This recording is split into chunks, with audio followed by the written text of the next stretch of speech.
8절 말씀입니다. 8절 말씀입니다. 함께 있습니다. 바울이 회당에 들어가 석 달 동안 담대히 하나님 나라에 관하여 강론하며 권면하되. 지금까지 그랬던 것처럼 사도 바울이 에베소에서도 유대인의 회당을 찾아 복음을 전파합니다. 뭐 유대인들이요, 선민이라고 하는 하나님의 택하신 백성이라고 하는 이름은 가졌지만 하나님의 뜻대로 살지는 못하고, 그래서 나라도 다 잃은 사람들이기는 하지만 그래도 최소한 하나님의 이름은 아닙니다. 그 사람들 중심으로 사도 바울이 복음을 전하는 건 아주 당연한 일입니다. 2차 전도 여행을 마치면서요, 사도 바울이 에베소에 잠깐 들려서 복음을 전했지요. 잠깐 에베소에 도착했을 때 제 마음이라면, 만약에 저라면, 그래 내가 이제껏 수고했으니까 내가 나한테 상을 줘야지, 그리고서는 에베소 관광도 좀 했을 것 같아요. 맛있는 음식도 먹었을 것 같아요. 로마가 세계 절반이나 차지한다라고 하는 그 로마가, 그 중에서 4개의 큰 도시가 있는데 그 중에 하나가 에베소잖아요.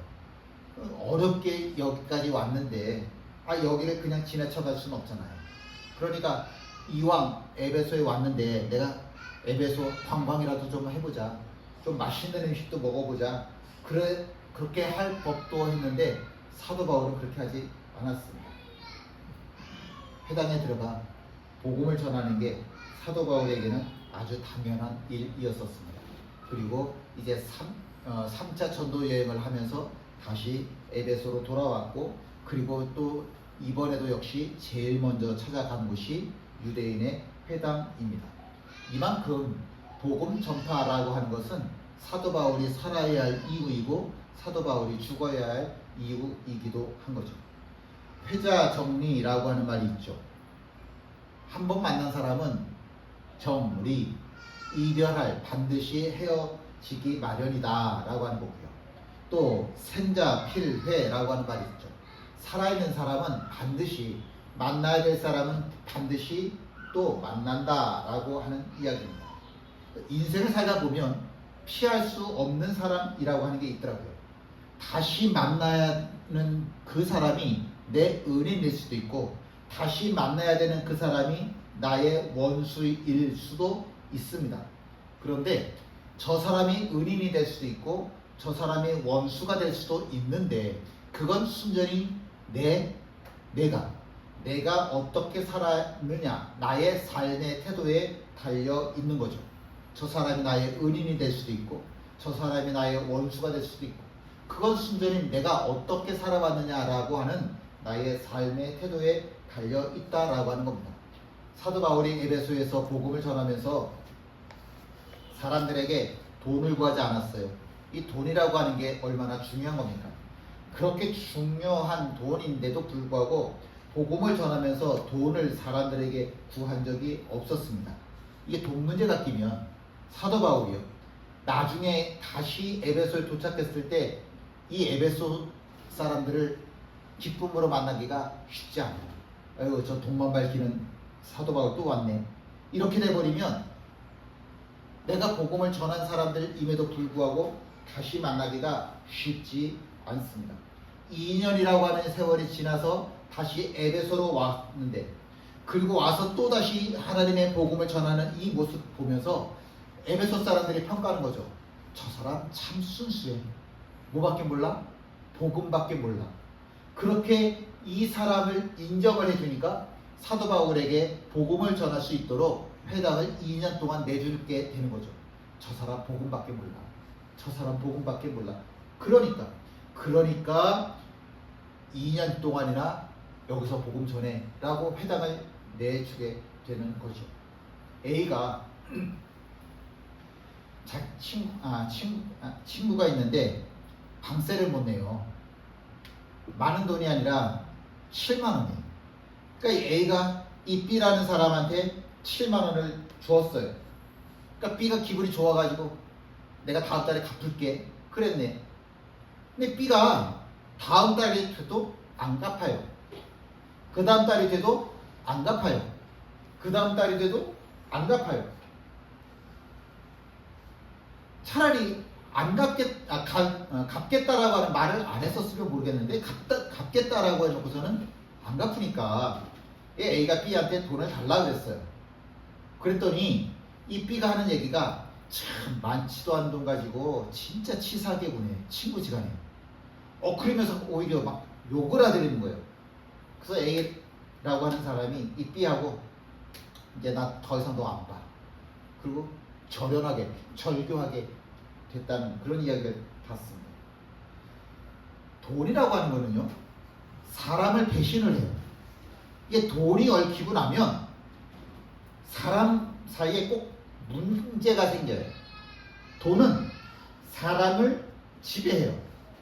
돈은 거짓을 부끄러워하지 않아요. 그런데 사랑이라고 하는 것은 신의를 저버리지 않습니다. 사랑은요, 사람을 섬겨요. 사랑은요, 진리와 함께 기뻐합니다. 돈을 좇으면, 돈을 따라가다 보면 오늘의 친구가 내일의 원수가 되어지는데, 그래서 외나무 다리에서 만나는 일들이 벌어지게 되는데, 사랑을 쫓아가면 언제 어디서나 기쁨으로 다시 만나게 됩니다. 사도 바울이 에베소에 갔을 때 기쁨의 친구를 만났어요. 누굴까? 브리스길라, 아굴라 부부입니다. 내가 예루살렘으로 가야 되는데 이제 막 복음을 받아들인 이 초신자들을 바라보니까 마음이 너무 짠한 거예요. 그래서 이제 예수 믿은 지 얼마 되지는 않았지만 이 사람들이라고 하면 그래도 이 에베소 교회를 맡길 수 있지 않을까? 부탁할 수 있지 않을까? 그래서 브리스길라 부부에게 에베소 교회를 돌봐달라고 부탁을 했습니다. 근데 이 사람들이 목회라고 하는 걸 모를 텐데, 목회라고 하는 것에 대해서 아무런 경험도 없고 아무런 사람 지식이라고 하는 것도 없고 누군가에게 물어볼 것도 없고, 이 사람들이 얼마나 힘들게 목회를 했을까. 사도 바울이 이 사람들의 상황을 너무 다 알아요. 그러니까 짠할 수밖에 없겠죠. 인생을 살아가다 보면 내가 이 사람에게 절대적인 존재가 되기 위한 우리가 몸부림을 치게 됩니다. 특히 부모들이 자녀들이 요구하는 모든 것들을 다 해주려고 해요. 하나부터 10까지 자녀들이 요구하는 걸 다 해주려고 하는데, 그렇게 하는 거는 부모가 자녀를 망치는 가장 빠른 방법입니다. 부모는 물론 자녀들이 필요로 하는 것을 요구하는 것을 해결해 주어야 되는 의무가 있고 책임이 있어요. 그러나 아이들로 하여금 좌절감을 느끼게 해주는 것도 부모의 책임입니다. 아이들이 좌절감을 느끼는 것은 굉장히 중요한 교육 방법이에요. 모든 필요한 것들을 다 해주면 아이들이 내가 원하는 대로 다 되네?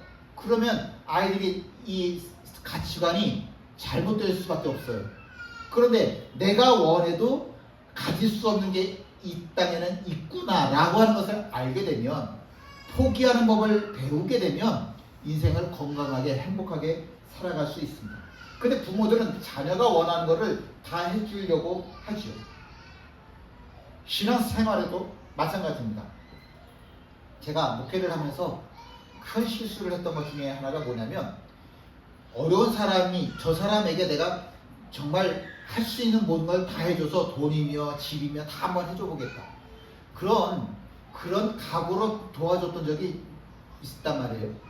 그런데 100% 제가 저 사람에게 필요한 존재, 내가 저 사람이 필요로 하는 모든 것들을 다 해결해 주겠다라고 작정하고 달려들었을 때 제가 100% 그 사람과의 신앙관계가 다 끊어졌어요. 안 되더라고요. 이거는 절대로 하면 안 돼요.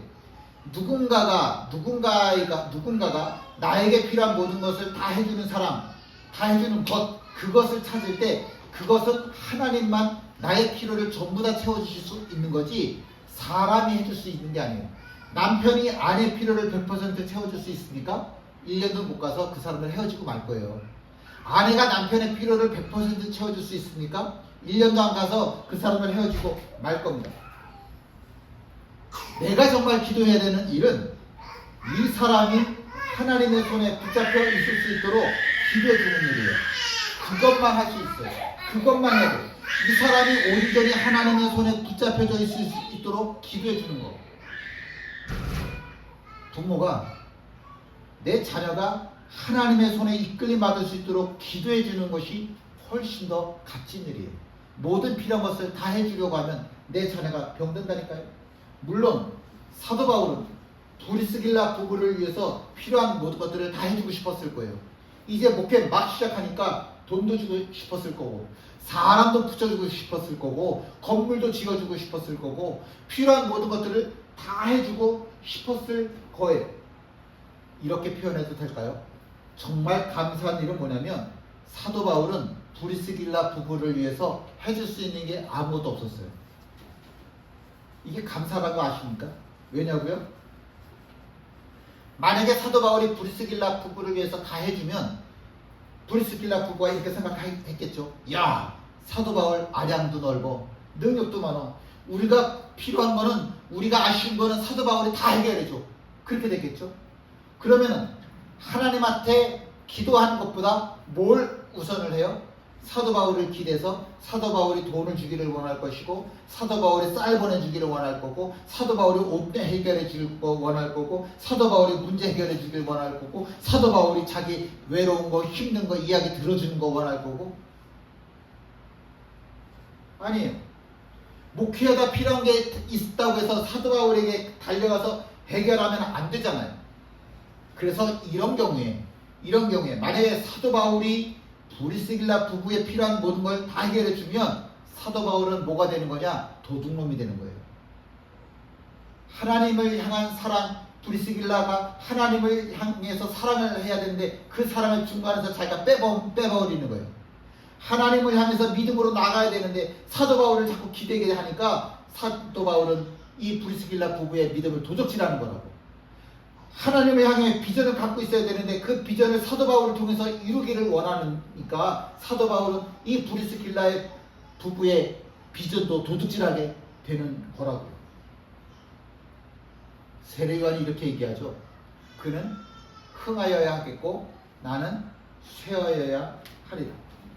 언제나 높임을 받아야 되는 것은 하나님이시지 내가 아니라는 거예요.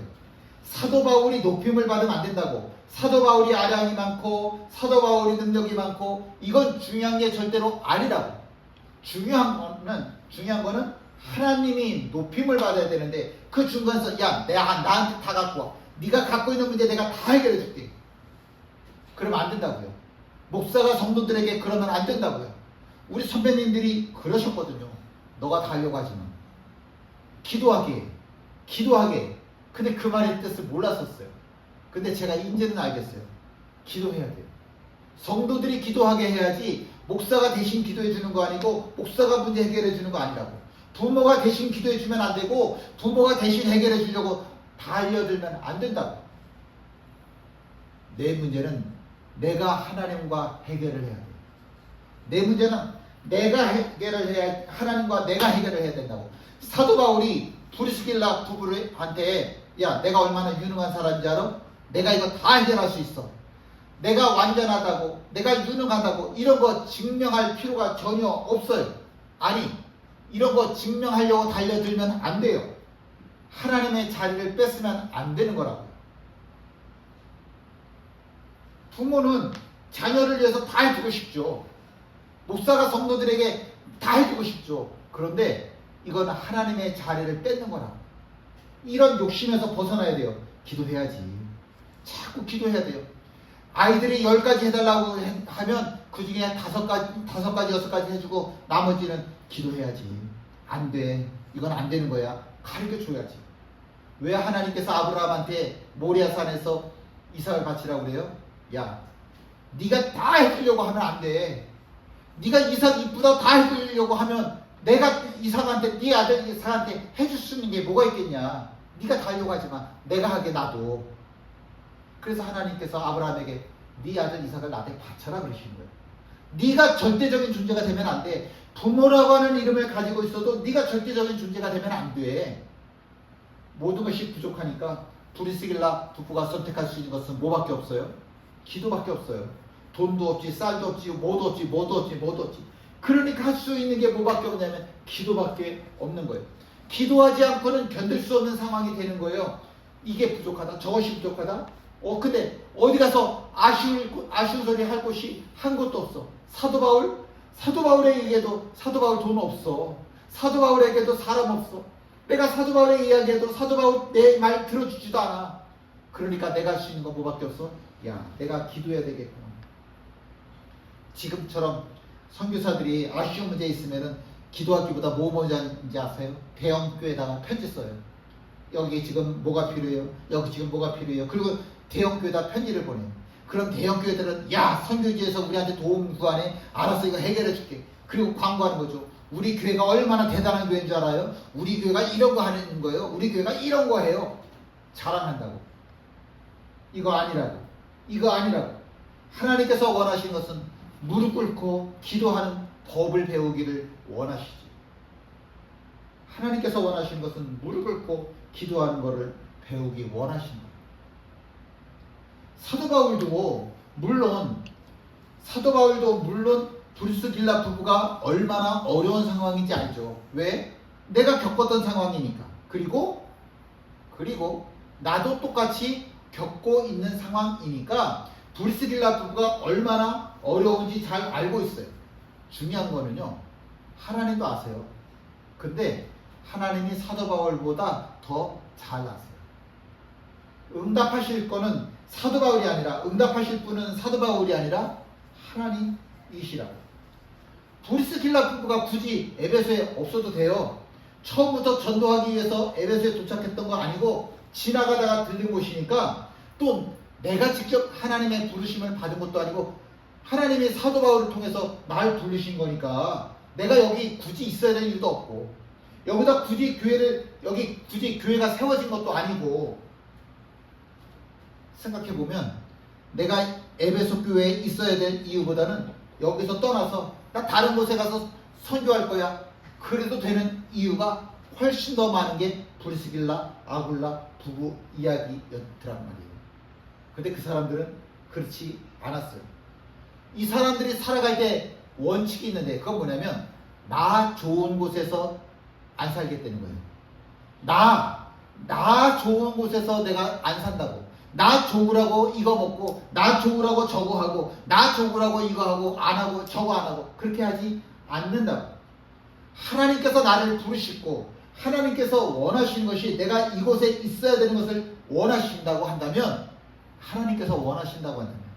나 좋은 게 아니라 하나님 좋아하시는 삶을 살겠다고. 그게 브리스길라 아굴라 부부의 삶이었죠. 회자정리, 한 번 만난 사람은 또 헤어질 수밖에 없어요. 생자, 필회, 살아있는 사람은 반드시 만날 수밖에 없다고요. 내가 맡겨진 자리를 성실하게 지키면 언제는 이 사람 또 만날 수밖에 없을 텐데, 이 사도 바울이 브리스길라 아굴라 부부, 자기가 맡겨진 자리에서 최선을 다해서 목회하고 있는 이 브리스길라 아굴라 부부를 사도 바울이 2년 만에 또 만났을 때 얼마나 기뻤을까.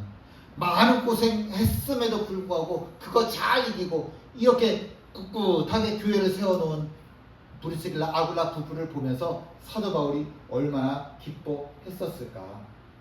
만약에 브리스길라 아굴라 부부가 자기 자리를 지키지 못했다고 한다면 사도 바울 얼굴 못 봤겠죠? 도망가고 말았을 거예요. 겁니다. 하나님께서 선악과를 먹은 아담에게 물으셨어요. 뭐라고 물으셨어요? 네가 어디 있느냐 물어보셨어요. 네가 어디 있느냐.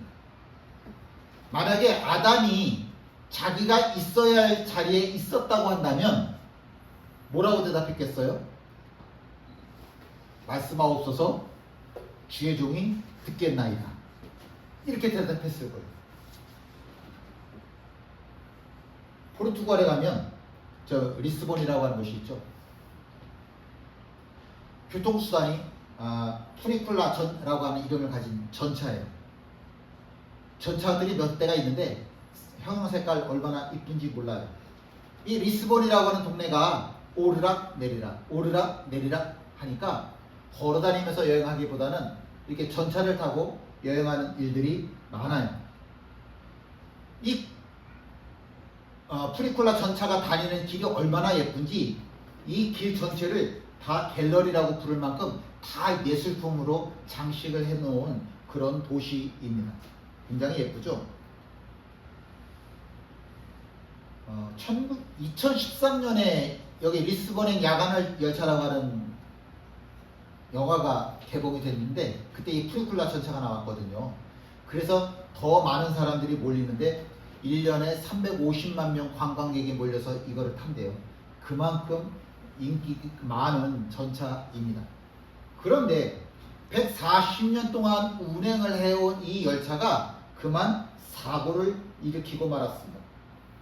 무슨 사고냐면 내가 있어야 될 자리 선로, 전차니까 이 선로에 있어야 되는데 내가 있어야 될 자리에 있지 못하고 그만 이 선로에서 이탈하고 말았습니다.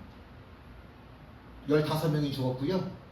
18명이 부상을 당했어요. 그 중에 한국 사람 2사람도 죽었어요.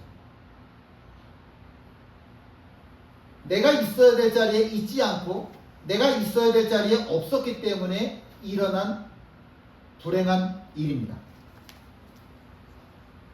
아담이 있어야 될 자리에 있었다고 한다면 아무런 일도 없었을 거예요. 우리는 에덴 동산에서 지금 하나님하고 함께 살고 있을 겁니다. 그런데 아담이 있어야 될 자리에 없었기 때문에 죽음이 이 땅에 들어왔어요.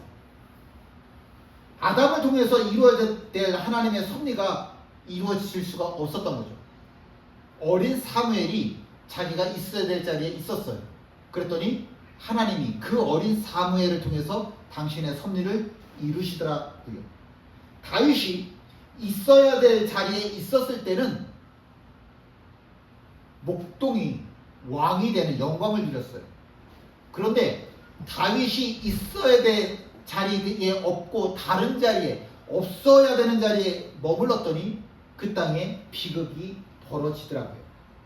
아버지가 마다들에게 가서 포도원에 가서 일할래? 라고 이야기를 했더니 네. 그렇게 대답하고는 뒤돌아서서는 뭐가 못마땅했는지 에이 안 가. 그리고 자기 볼일 보러 가버렸습니다. 둘째 아들을 불렀습니다. 둘째야, 포도원에 가서 일할래? 싫어요. 근데 무슨 마음이 들었는지 포도원에 가서 일을 했습니다.